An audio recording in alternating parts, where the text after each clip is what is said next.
کله مونږ سړی چې د بهر نه غوسه راشو نو خپله غوسه په کور کې په خپله ښځه باندې وکاږو. بچې داسې نه دي کول پکار. نو ځکه خو غني خان بابا وایي چې په غریب همسایه نرې یا په ښځه زورورې فرنګي ته خو ټینګ نه شوي چې یې کړلې پیزواني عجیبه دې د خاني عجیبه دې د ځواني پښتونه پوهېده نه شوم پروانې په ودانې. د خدای دپاره پښتنو سانونه وپېژنئ، ستاسو دپاره خو به ځان له پیغمبر نه راځي. السلام علیکم. وعلیکم السلام ورحمت الله وبرکاتہ. زما خوږه مشره دا ولې کله کله هسې بېسه زموږ مور غوسه وي او موږ رانیسي او موږ ښه وغړوئ. زما خوږه بچې تاسو ته زه یو تجربه کوم. تاسو دې ګلدانې ته ګورئ، بھائی دا ګلدانه خو پرېوته، دا هسې بېسه پرېوته نه جي بلکې تاسو وغورځوله. شاباس بچې، همدغه شانتې په دنیا کې یو کار هم اسې بېسه نه کېږي. که څوک غوسه کېږي نو اسې بېسه نه غوسه کېږي، که څوک خوشحالېږي نو اسې بېسه نه خوشحالېږي. د هغې په شا باندې څه نه څه راز ضرور وي. تاسو ته بچیو زه یو قصه وکړم. یو ماشوم او غشي یې په لینده کې ورکړه او داسې ښه یې راښ کړه او چې پرې یې ښوده هغه غشي ډېر په منډه روان و. نو بل ماشوم د هغې غشي نه تپوس کوي چې ای غشیه ته خو سم تیز روانې.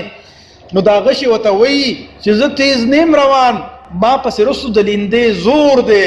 همدقه شانتې بچې ستاسو مور اسې بېسه نه وي غوسه چې تاسو رونیسي او ومډبئ، بلکې رستو پسې کیدی شي ستاسو د پلار د غوسې او د وښلو زور وي چې د هغې د وجې نه مور تاسو نه زور وکاږي.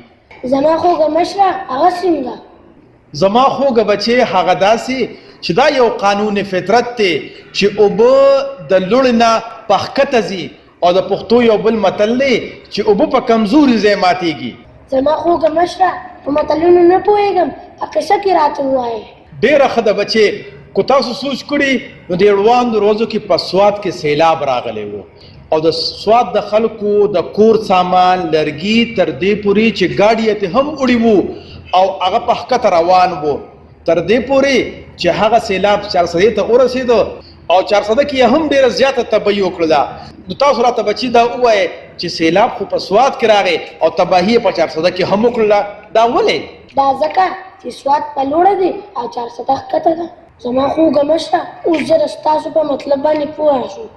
یعنې زما مور ته څوک غوسه شوي نو ټول زړه په مونږه تش کړي. کله چې زما پلار زما مور ته غوسه شي او یې ووهي نو په هغه ورځ باندې زمونږ خیر نه وي، بلکې دا لاسه وی چې پوره کور د یو جنګ میدان جوړ شوی وي. ډاکټر صاحب هغه داسې چې کله زما پلار زما مور ته غوسه شي او یې وخي نو د هغې نه پس زمونږ مور زمونږ د وهلو دپاره بانې جوړوي، مونږ رانیسي او ومډبئ او ښه زړه راباندې تش کړي. نو د هغې نه پس زه ورشم او خپله وړه خوراکۍ رانیوم او ښه یې وډبم او هغه په ژړا شي نو ځکه زمونږ کور د یو جنګ میدان جوړ شوی وي.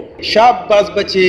نو د خبرې خلاصه دا شوه کله مونږ سړي چې د بهر نه غوسه راشو نو خپله غوسه په کور کې په خپله ښځه باندې وکاږو. بچې داسې نه دي کول پکار. نو ځکه خو غني خان بابا وایي چې په غریب همسایه نرې یا په ښځه زورورې فرنګي ته خو ټینګ نه شوي چې یې کړلې پیزواني عجیبه دې د خاني عجیبه دې د ځواني پښتونه پوهېده نه شوم پروانې په ودانې. تاسو د پوهه کولو یو جهان مننه. دوی ستړی شي بچې.